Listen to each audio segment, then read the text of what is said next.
फिर तारीख पढ़ी। बहुत अच्छे, बहुत अच्छे। हुजूर आए, बेटी हो, मेरी बेटी, अगर कोई कुत्ता तुझे गाड़ी का लालच दे, सोने का लालच दे, लात मार देना, कह देना तू उतना नहीं दे सकता जितना हमें हमारे नबी ने दिया है। हाँ, उतना नहीं दे सकता कोई भी जितना हमें हमारे नबी ने दिया है। फिर हुजूर ने 40 साल जिंदगी गुजारी।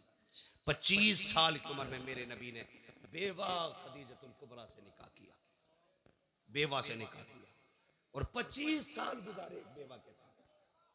कितने साल? जोर से कितने? 25 साल एक बेवा के साथ गुजारे। और निकाह करके मेरे हुजूर ने बताया था, लोगों, बेवाएं चिता पे जलने के लिए नहीं होती हैं, बेवाओं को भी जीने का हक होता है। और ऐसा हक कसम खुदा की हजरत खदीजतुल कुबरा की आप साथ देखें। 25 साल हुजूर के साथ गुजारे। 40 साल में ना जब ऐलान नबुव्वत किया और हुजूर कांपते हुए घर आए, कांपते हुए, तो हजरत खदीजतुल कुबरा ने कहा था, क्या हुआ? आपने कहा, ज़म्मिलूनी ज़म्मिलूनी, खदीजा जल्दी चादर उड़ाओ, मुझे डर लग रहा है। किस बात का डर? कहा, मैंने आज वो देखा जो कभी नहीं देखा। तो हजरत खदीजा के जुमले क्या थे? हजरत खदीजा ने कहा था, मेरे महबूब आपको कुछ नहीं हो सकता, आपको कुछ नहीं हो सकता, अल्लाह आपको ज़ाया नहीं करेगा, क्योंकि आप यतीमों का सहारा है, बेवाओं का आसरा है। हुजूर, आप जिनके घर में कुछ नहीं होता उनके घर आप चूल्हे चलाते हैं, आपको कुछ नहीं होगा। पता चला जो यतीमों के सहारे होते कभी उन्हें कुछ नहीं होता, जो गरीबों के सहारे होते हैं उन्हें कभी कुछ नहीं होता है। कभी तुमने किसी यतीम के सर पे हाथ रखा? कभी किसी गरीब को चादर उड़ाई है? हम तो अगर इज्तिमाई निकाह भी करते तो पहले तमाशे बनाते जी, तमाशे बनाते। एक दिन अखबार देखा मैंने, कि यहाँ पे 300 जोड़ों के निकाह हुए। अखबार देखा, कसम से दूल्हे लाइन में बैठे थे, लेकिन दूल्हा कोई नहीं लग रहा था, सारे जनाजे लग रहे थे। हाँ, सारे क्या लग रहे थे? बोलो, जनाजे लग रहे थे। उसकी वजह बताऊं? जिंदगी में 2 मौके होते हैं, जिन 2 मौकों पे सबकी नजर एक ही बंदे की तरफ होती है। हाँ, एक तब जब बंदा दूल्हा बने, और एक तब जब बंदा मैयत में मसहरी पे लेटे। इन 2 वक्तों में आपने 300 दूल्हा कुर्सियों पे बैठाए, फिर फोटो लिए गए, गैरत से सबकी नजरें झुकी थी, सबकी नजरें झुकी थी, और एहसास था दिल में, एहसास ये था कि काश हमारे पास भी दौलत होती तो आज इन अमीरों के शौक का तमाशा ना बनते जी। हाँ, इनके शौक का तमाशा ना बनते, इनकी शोहरत का सबब ना बनते। एक आज के अमीर है जो देते हैं तो जलील करते हैं, एक कल के अमीर है, तारीख पढ़, नाम है हजरत आयशा सिद्दीका। आपने अपने भांजे हजरत अस्मा बिनते अबू बकर के बेटे को बुलाया, फरमाया ये ले फला घर में चला जा, इतना गरीब रहता है कि उसके घर में कुछ नहीं है खाने को, ये ले जा, जाके उसके घर में रख देना, हाथ में मत देना, रख देना, नाम भी मत बताना। गए, रख के आ गए, आके कहने लगे, खाला एक बात समझ में नहीं आई। कहा क्या? ये बताओ नाम क्यों मना किया था? फरमाने लगे, बेटे तुम नहीं जानते, अगर कोई बंदा किसी पे एहसान कर दे तो कल अगर कोई अपनी मोहसिन की गलियों से गुजरे तो नजरें झुका के गुजरता है, क्योंकि मुंह खाता है तो आंख शर्माती है कि अगर तू नाम बता देता तो कल अगर वो खदीजा की गली से, आयशा की गली से गुजरता तो नजर झुका के गुजरता। कहने लगे ये तो समझ में आ गया, लेकिन आपने हाथ में क्यों नहीं देने दिया, नीचे क्यों रखवाया? फरमाने लगी, बेटे नहीं जानते, हमेशा देने वाला हाथ ऊपर होता है, लेने वाला हाथ नीचे होता है। जोर से लेने वाला हाथ नीचे होता है। बात समझ रहे ना? सारे पढ़े लिखे लोग हैं, है ना भाई जी? सारे पढ़े लिखे लोग हैं। लेने वाला हाथ नीचे होता है, देने वाला हाथ ऊपर होता। उम्मुल मोमिनीन कहती हैं, अगर तुम जाके देते तो उसका हाथ नीचे हो जाता, तुम्हारा हाथ ऊपर हो जाता। और आयशा ये नहीं चाहती कि मेरी वजह से किसी मुसलमान का हाथ नीचे हो जाए। क्या बात है, सुभान अल्लाह सुभान अल्लाह सुभान अल्लाह, बहुत खूब हजरत, वाह वाह वाह वाह। आयशा ये नहीं चाहती कि मेरा हाथ कभी नीचे हो, मेरी वजह से किसी का हाथ नीचे हो जाए। अब जरा बता, जो चादर डाल के किसी को जलील करते हैं वो कौन सा मुंह हुजूर को दिखाएंगे? जो जहेज के नाम पे किसी को जलील करते हैं वो कौन सा नाम उस मुंह हुजूर को दिखाएंगे? जो सेहरे के नाम पे किसी की इज्जतें उछालते हैं वो कौन सा चेहरा हुजूर को दिखाएंगे? और तुमसे भी गुजारिश है, किसी कुत्ते के दरवाजे पे मत जाना, ये देंगे तो जलील करेंगे। अगर जाना हो तो उसकी चौखट पे जाना जिसके देने का आलम ये है। कौन देता है? देने को मुंह चाहिए, देने वाला है सच्चा हमारा।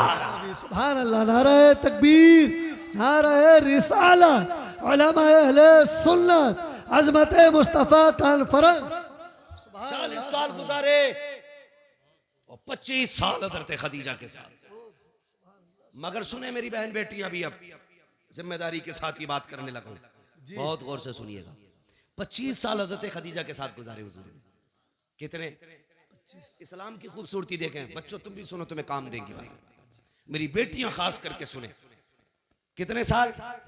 25। लेकिन हुजूर फरमाते हैं खदीजा के साथ 25 साल गुजारे लेकिन कभी कुंजी नहीं बजानी पड़ी। 25 साल कभी कहते हैं दरवाजा नहीं खटखटाना पड़ा।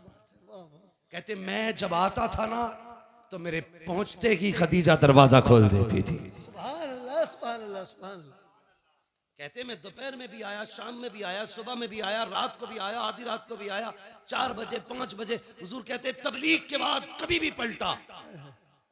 कहते खदीजा को कभी आवाज ही नहीं देना पड़ी, यानी कि बताना चाहते जब तक आ नहीं जाता था मेरी खदीजा सोती नहीं थी। खदीजा सोती नहीं थी। और आज मसला क्या है जी? 11 बजे आ जाओ जी, बीवी सो गई हो, तुमने रोटी ना खाई हो जी, तो कहते उठ भाई रोटी दे दे, कहते हो किचन में रखी है। क्या बात है, क्या बात है हज़रत, बाप। मैं कुछ बताना चाहता हूँ जी जी जी। जाओ किचन में रखी है लेके खा लो। गरम के टाइम से आते तो मिलती, जैसी रखी वैसी खा ले जी। अब ये बेचारा बीवी थोड़ी लाया था, पहले ही बीवा लाया था, क्योंकि बीवा वो होती है जो पिए वाली। जी जी। बीवी वो होती है जो कुरान और दीन वाली होती है। वाह वाह वाह। इसे पता ही नहीं शोहर क्या है जी। मसला एक और भी है भाई, क्यों उठे ये तुम ही बताओ, क्यों उठे 11 बजे तुम्हारे लिए? तुमने कोई इसे घर में ला के एहसान थोड़ी किया, इसके बाप ने 10 लाख में दामाद खरीदा था। बेशक बेशक। अब नहीं उठेगी वो। जी जी। उठेगा बेटे 3 बजे रोटी 3 बजे तू उठे। बहुत अच्छा पैगाम है हज़रत, बहुत अच्छा। उसके अब्बा ने दामाद नहीं गधा खरीदा है कि जब जब गाड़ी अटकेगी यही खींचेगा। यही खींचेगा। गलत नहीं कह रहा हूं मैं। जी जी, हक बात है हज़रत। पकागा तू जी। इसलिए कि तेरे बाप ने जीप लंबी करके 10 लाख लिए थे। जी जी जी। वो मौज में खागी जी। तो उसके बाप ने गधा खरीद के दिया था। हाँ, जो दीनदार लाएंगे उसे पता है शोहर क्या, तो उठा के कहती उठ के किचन में ले ले, पानी किधर है ये खुद देख ले। तो बेचारा उल्टी सीधी खा के सो रहा, सुबह को पेट खराब। ये अजाब है आज की बीवियां। जी। और देख खदीजतुल कुबरा की जात, हुजूर आए, सुने हुजूर आए, जैसी हुजूर आए ना हज़रत खदीजतुल कुबरा ने दरवाजा खोल दिया। आका फरमाते खदीजा एक बात बता, मैं कभी खांसता भी नहीं, तुझे कैसे पता चल जा मैं आ गया? अब आपका जवाब सुनो। कहती या रसूलल्लाह ये तो दरवाजा है, आप पहले वाली चौक में होते हैं ना तो आप वहां होते हैं, आपकी खुशबू मेरी नाक में आपसे पहले आ जाए। सुभान अल्लाह सुभान अल्लाह सुभान अल्लाह। आला हज़रत क्या कहते हैं, उनकी महक ने दिल के गुंजे खिला दिए हैं, जिस राह चल दिए हैं कूचे बसा दिए। कहते आप वहां होते, खुशबू यहाँ होती है। कहते मैं आया ना हुजूर के ना माथे से खून बह रहा है, माथे से खून, कपड़ों पे खून। हजरत खदीजा ने हाथ पकड़ा, अल्लाह अकबर। कहती मेरे सरताज लगता है कौम ने फिर पत्थर मारे हैं। ये कह के लाई, अल्लाह अकबर। बैठाया हुजूर को। आका के अब जुमले सुनना मेरे सरकार के। फरमाते खदीजा बैठी ना तो एक पैर सीधा था, एक पैर सिमटा हुआ था। जो पैर सिमटा था खदीजा ने वो पैर उठाया। उठाने के बाद खदीजा ने उसके नीचे से एक प्याला निकाला। निकालने के बाद कहती है या रसूल अल्लाह आपका जरा दामन उठाइए। हुजूर फरमाते मेरा दामन उठाया, खदीजा ने पत्थर बंधे हुए थे। अल्लाह अकबर। खदीजा की आंख में आंसू। आपने प्याला लिया, उसमें चंद बोटियां रखी हुई थी। हुजूर फरमाते खदीजा ने मेरी तरफ कर दी। कहते मैंने हाथ पकड़ा, मैंने सबसे पहले बेटियों की तरफ देखा। मैंने कहा खदीजा बेटियां कहाँ हैं? कहा हुजूर ये सो रही हैं। कहते जब मैंने बेटियों की नजरों पे आंखों पे निगाह डाली, आंसुओं के निशान मौजूद थे। मैंने कहा लगता है खदीजा आज फिर बेटियां रोते हुए सो गई हैं, बताओ ना क्यों रोई हैं मेरी बेटियां? हजरत खदीजा कहती हैं या रसूल अल्लाह भूखी थी, खाना मांगते मांगते रोती हुई सो गई। अल्लाह अकबर। इतना सुनना था। आका करीम फरमाते हैं खदीजा अगर मेरी बेटियां भूख की वजह से रोते हुए सोई हैं तो फिर ये गोश्त मेरी बेटियों को क्यों नहीं खिलाया? हजरत खदीजा की आंख में आंसू आ गए। कहती या रसूल अल्लाह ए आका करीम आप भूख की वजह से इतने निढाल हैं, आपके पेट से पत्थर बंधे गए। ए आका अगर भूख की वजह से हमें कुछ हो गया तो सिर्फ हमारा नुकसान होगा, फातिमा को कुछ हुआ मेरा नुकसान हुआ। आका अगर आपको कुछ हो गया पूरी उम्मत का नुकसान हो जाएगा। या रसूल अल्लाह मेरे जैसी तो कितनी बेटी आ सकती है, लेकिन तेरे जैसा कयामत तक कोई बेटा नहीं आ सकता। बेशक बेशक सुभान अल्लाह। नारे तकबीर, नारे रिसालत, अज़मत मुस्तफ़ा कॉन्फ्रेंस, आमद मुस्तफ़ा मुफ्ती हम्माद रजा साहिब क़िबला, नारे तकबीर। ये बीवियां होती हैं, बहुत खूब। इन्हें कहते हैं बीवियां। बेशक बेशक कसम खुदा की कहती हमें कुछ हो गया तो कुछ नहीं, आपको कुछ नहीं होना चाहिए। बेशक बेशक। लेकिन आज की औरत कहती है खबरदार अगर मुझे कुछ हुआ मेरा अब्बा तुझे फांसी चढ़वा देगा। और उसे बोलना भी चाहिए क्योंकि वो खुद एटम बम है। अब्बा ने चाबी उस दिन खींच ली थी इस बम की जिस दिन रुखसत हुई थी। वो चाबी खींच के फेंकने वाला गोला देखा ना? देखा? हमने तो पढ़ा और सुना है। तो खींच के फेंक देते जी, ठीक है ना? तो वही वाला गोला ही अब्बा चाबी खींच लेता। कब खींचता? कहता जा डरिए मत, मोबाइल ही है, कुछ बोल दे कोई, एक बार फोन करिए जी, चाबी लगी है, लल्ला आगा 2 मिनट में 3-5 कर देगा जी। ऐसे करके बेटी भेज रहे हैं तो बहू थोड़ी है फिर बम आ रहा।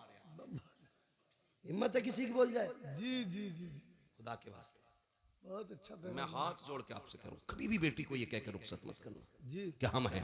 बेशक बेशक। आप उस पर जुल्म कर रहे हैं जी। बेटी को ऐसे रुखसत करना जैसे मेरे नबी ने रुखसत किया था। क्या बात है, सुभान अल्लाह सुभान अल्लाह। अपनी फातिमा से कहा था फातिमा कल तक मेरी जिम्मेदारी थी, आज के बाद अली की जिम्मेदारी। क्या बात है, वाह वाह वाह। बेशक मेरी फिक्र मत करना, अली की फिक्र करना।